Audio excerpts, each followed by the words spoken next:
आप देख रहे हैं इंडिया टाउन न्यूज, भारत की बात। छत्तीसगढ़ की राजनीति में एक बार फिर प्रधानमंत्री आवास योजना को लेकर सियासी घमासान तेज हो गया है। पूर्व उप मुख्यमंत्री टी.एस. सिंहदेव ने भाजपा सरकार और मंत्रियों के बयानों पर पलटवार करते हुए कहा है कि सत्ता पक्ष के मंत्री उन्हें बहुत याद कर रहे हैं और इसके लिए वे उनके आभारी हैं। वहीं उप मुख्यमंत्री विजय शर्मा ने कांग्रेस सरकार के कार्यकाल को घेरते हुए दावा किया है कि कांग्रेस सरकार ने गरीबों के आवास के लिए राज्यांश नहीं दिया, जिसके चलते लाखों हितग्राहियों को मकान नहीं मिल पाए। अब पीएम आवास योजना को लेकर दोनों नेताओं के बीच बयानबाजी ने प्रदेश की राजनीति को गरमा दिया है। सवाल यह है कि आखिर गरीबों के आवास का मुद्दा विकास का है या फिर सियासत का। नमस्कार, आप देख रहे हैं इंडिया टाउन न्यूज। मैं हूं आपके साथ कमल घोष। देखिए हमारी खास रिपोर्ट।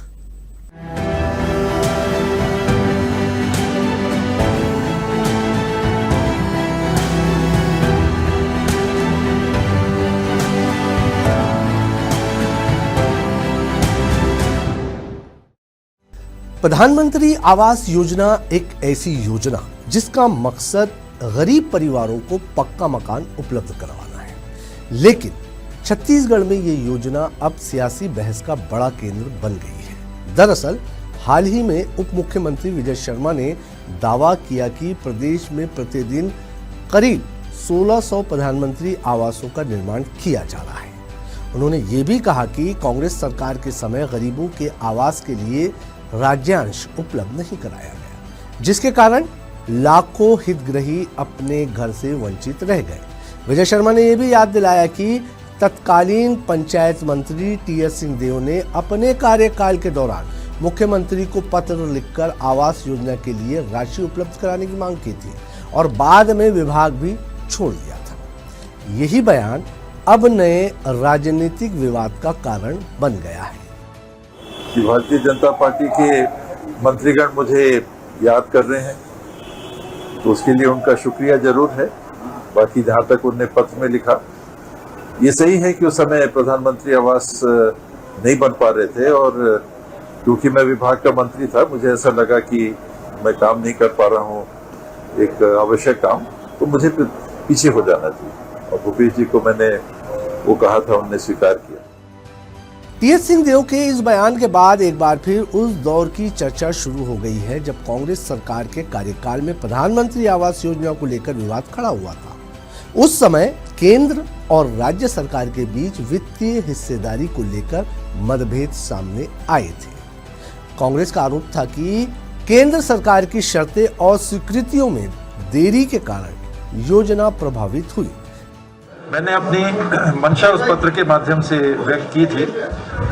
केंद्र के पंचायती राज मंत्री छत्तीसगढ़ आए थे और अपने दौरे के प्रारंभ में मेरे ख्याल से उन्होंने टिप्पणी की थी कि छत्तीसगढ़ प्रधानमंत्री आवास में और रोजगार गारंटी में बहुत खराब काम कर रहा है, कमजोर काम कर रहा है। उस बात को भी अपने ऊपर लेते हुए, हम लोग सरकार के हिस्से हैं, लेकिन मैं अगर मंत्री हूँ उस विभाग का तो पहला दायित्व तो मेरा है और इतने महत्वपूर्ण कार्यक्रम में अगर काम अच्छा नहीं हो रहा है तो मैं शायद पीछे रहूं, मैं उस विभाग में ना रहूं तो बेहतर काम हो। जो पत्र मीडिया के माध्यम से मुझे पता चला, जैसे आपको पता चला वैसे मुझे पता चला। पत्र आएगा, विचार करूंगा उसमें, और वो विचार नहीं हुआ तो मैं जो कुछ पदाधिकारी है अवगत कराऊंगा। जबकि भाजपा लगातार राज्य सरकार पर राज्यांश नहीं देने का आरोप लगाती रही। इसी बीच टी.एस. सिंहदेव ने पंचायत एवं ग्रामीण विकास विभाग छोड़ते हुए यह संदेश दिया था कि वे गरीबों के आवास के मुद्दे पर गंभीर हैं और चाहते हैं कि योजना को गति मिले। अब भाजपा उसी प्रकरण को दोबारा सामने लाकर कांग्रेस को कटघरे में खड़ा कर रही है। याद इसलिए भी आएगी टी.एस. सिंहदेव जी की, उनकी सरकार ने 18 लाख लोगों के साथ अन्याय किया, लोगों को उनके पक्का मकान से वंचित किया था। इसलिए याद आएगी, हमारी सरकार बनने के बाद हमने 10,60,000 आवास पूरे कर दिए हैं। सरकारों की तुलना तो होनी चाहिए, कौन सरकार गरीबों के हित में काम करने वाली है। और आपने बड़ा मन दिखाकर पत्र लिखकर इस्तीफा दिया था, तो आपको तो प्रसन्नता होना चाहिए कि जो काम आप नहीं कर पाए विष्णुदेव साय जी के नेतृत्व में हमारी सरकार कर रही है। उन्होंने कहा कि 2.5 साल पूरे होने पर उन्होंने मुख्यमंत्री को एक और पत्र लिखा है, जिसमें प्रदेश में प्रधानमंत्री आवास योजना के लिए उपलब्ध कराई गई राशि का उल्लेख किया गया है। भाजपा का दावा है कि अब तक हजारों करोड़ रुपए की राशि खर्च कर लाखों गरीब परिवारों के लिए आवास स्वीकृत किए जा चुके हैं और निर्माण कार्य लगातार जारी है। दूसरी ओर कांग्रेस का कहना है कि आवास निर्माण की वास्तविक लागत और केंद्र द्वारा तय राशि में बड़ा अंतर है। ऐसे में कई हितग्राहियों को अपना मकान पूरा करने के लिए अतिरिक्त धन खर्च करना पड़ रहा है। आवास का काम चल रहा है, संख्या तो मुझे नहीं मालूम, लेकिन आवास बन रहे हैं।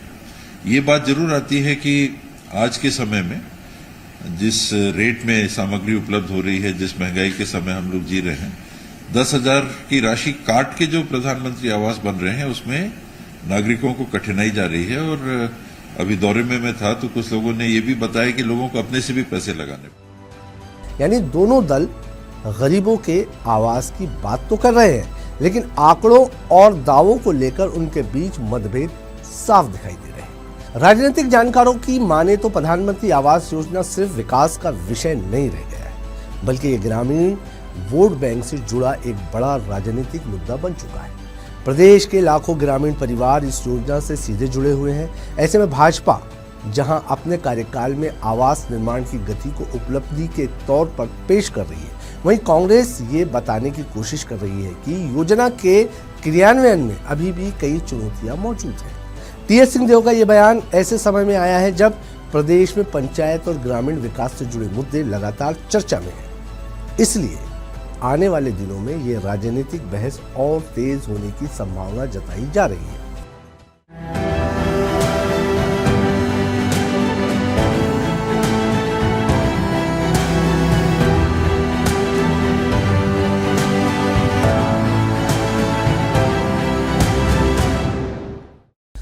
प्रधानमंत्री आवास योजना को लेकर छत्तीसगढ़ में एक बार फिर सियासत गर्मा गई है। भाजपा कांग्रेस सरकार पर गरीबों के आवास रोकने का आरोप लगा रही है, तो कांग्रेस लागत बढ़ने और हितग्राहियों पर पड़ रहे आर्थिक बोझ का मुद्दा उठा रही है। लेकिन इस राजनीतिक बहस के बीच सबसे बड़ा सवाल वही है कि क्या प्रदेश के हर पात्र परिवार को समय पर अपना पक्का मकान मिल पाएगा, क्योंकि राजनीति अपनी जगह है, लेकिन गरीब के सर पर छत सबसे बड़ी जरूरत है। इस खास रिपोर्ट में फिलहाल इतना ही। मुझे दीजिए इजाजत और आप देखते रहिए इंडिया टाउन न्यूज भारत की बात। नमस्कार। आप देख रहे हैं इंडिया टाउन न्यूज भारत की बात।